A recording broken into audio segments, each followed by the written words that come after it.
Hello, my name is Olivera Lopez, and I will be talking about my story, which is a critical auto ethnography. And yeah, okay, to start off, my relationship with race has really been developing since my early education years. When I was younger, I didn't really understand the concept of race, and I didn't see the inequalities that like now surround us daily. Um, I think education really brought out that relationship with race for me because I actually was able to see it firsthand, and I eventually was able to learn about my experiences and how that actually connected to race. To start off on one of my, I think, like events or just like moments where I learned of, where I now learn of my relationship to race was in elementary school. My school was a school where really, most students were white students, and the teachers were also mostly white, if not all.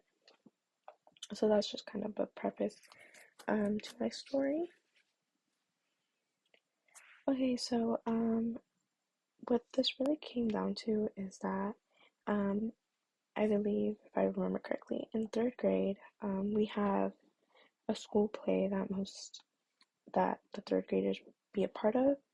And this was just something I was really excited for because I had knew of the play from previous years, and it was just something like, as a small child, that's something you're excited to do.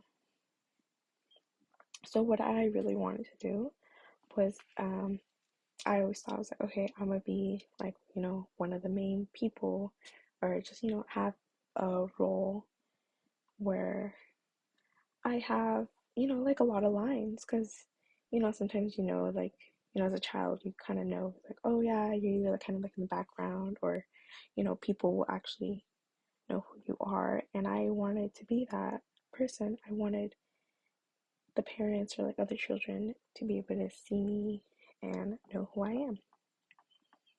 So after I learned of the play that was going to be happening and within my classroom, I came home and I told my mom about it, and I told her about how I wanted to be the toucan because this play was based on, like the rainforest and animals, and the toucan was the main lead.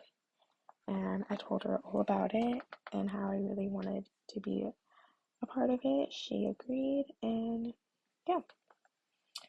So the next day, I went to my teacher and I told her, I was like, hey, I want to be able to do this, and for that, you had to audition and stuff. Um, but what surprised me is that instead of her being like, yes, I totally agree, or at least give it a shot, she told me that maybe it wasn't gonna be the best fit for me. And I was really sad about this because I didn't know that my teacher wouldn't agree with me.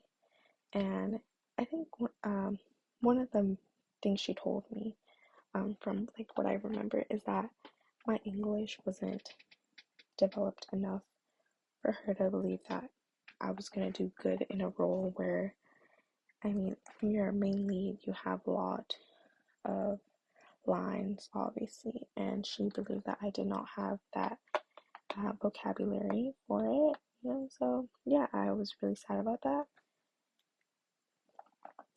Um, and because she didn't believe I had the capacity to be able to, be a main lead in the play, I kind of just gave her hope, and I was like, I'm not gonna go against it because I was a little kid. You learn that the teacher is right. You do what they say. So I didn't, and then um, I was put in a smaller role, which was an aunt. Um, and now, like as I look back and like I really reflect on this moment, it made me really see like really the inequalities. that, that like put me through this, how my teacher didn't believe I was the main lead. And that was primarily because I did not learn English as my first language. My first language was Spanish, and it was not English, unlike my other classmates. And I really thought on like why this was, and I didn't really know. I thought that I had done a great job learning English throughout the couple years. It had only been maybe 4 years since I had just started learning English. I had to be attending English classes before class, and I thought I was doing a good job. And I really wonder. I was like, why didn't she give me the chance to be able to even prove myself that I could do this role?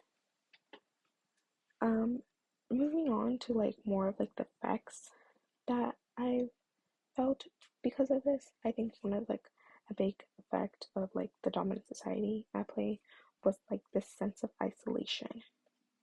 Um, I really felt like isolated, and that I wasn't like the rest of my classmates because I didn't, well, to my teacher, I didn't have a great understanding or like knowledge of the English language.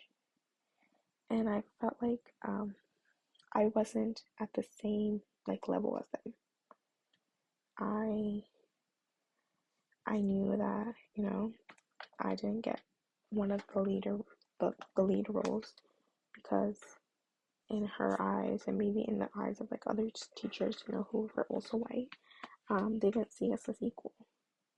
And again, I put another image of like inequality of and like the unbalance, um really, because a lot of the students there were students that came from wealthier neighborhoods, and a lot of the students that were like me were low income students that were at like the border of like the boundary of this that the school accepted. Like, and now looking back, I'm like, oh, maybe that was another reason why she was like, she might have thought, it's better for the students who live near the school, or maybe in her eyes, um, like at another level, should be able to get these higher roles. Um, Moving on to connections that I made between my experience and the experience across other non-dominant cultures, is that unfortunately it has become a common experience for many people to kind of be hidden in the shadows and to not be chosen. Um, like I mentioned, I wasn't chosen for one of the lead roles. I was put alongside other students that also had English as their second language, and kind of in the shadows. We were placed as ants, where it was just a group of us, and none of us really had like any lines. We were kind of just, there. Um, a connection I made to was relating to the media industry. Um, I think it's, a little more knowledgeable that in like the media industry, or like really the entertainment industry, there isn't a lot of representation of minorities or non-dominant cultures, and it's kind of hard for someone as let's just say like someone who is like myself, a Mexican American, to be part of like these lead roles, and to have, or like even to like produce a movie where other people want to be involved and like bring it into like the light. Another thing that I connected it to was kind of mm, like the biases within a workplace where men and women aren't seen as equal, and not only like on a gender basis, but also on a racial basis where in, white, there are industries where white people and mainly white males dominate that industry, and it's harder for minority workers to be able to advance in the workplace and earn an equal wage as them, or even to earn a promotion.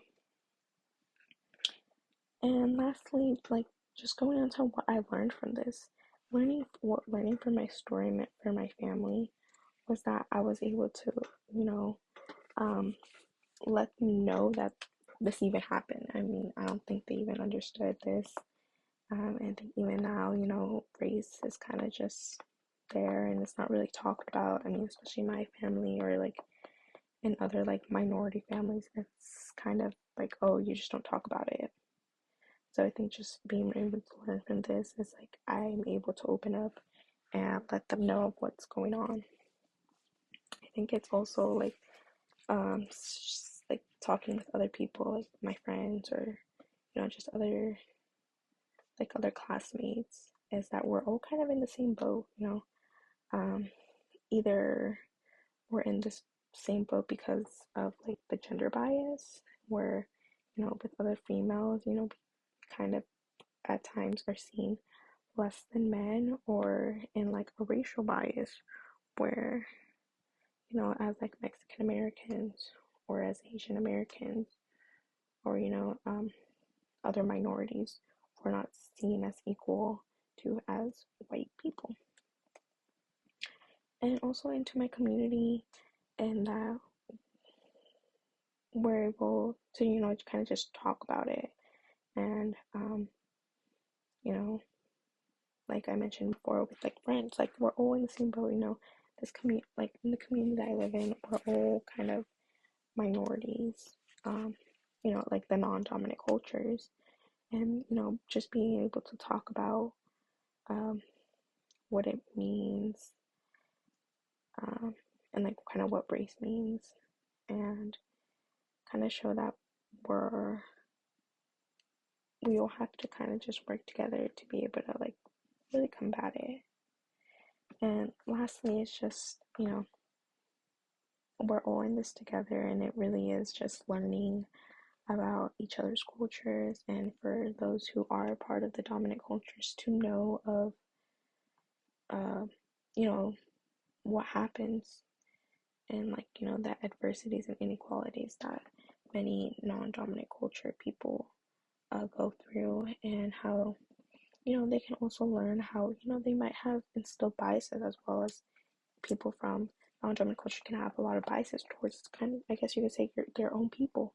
And it's just really understanding it, how um, how race works and how biases work, really just working towards where we're all equal to each other, and then not necessarily equal, but we all understand each other. And yeah.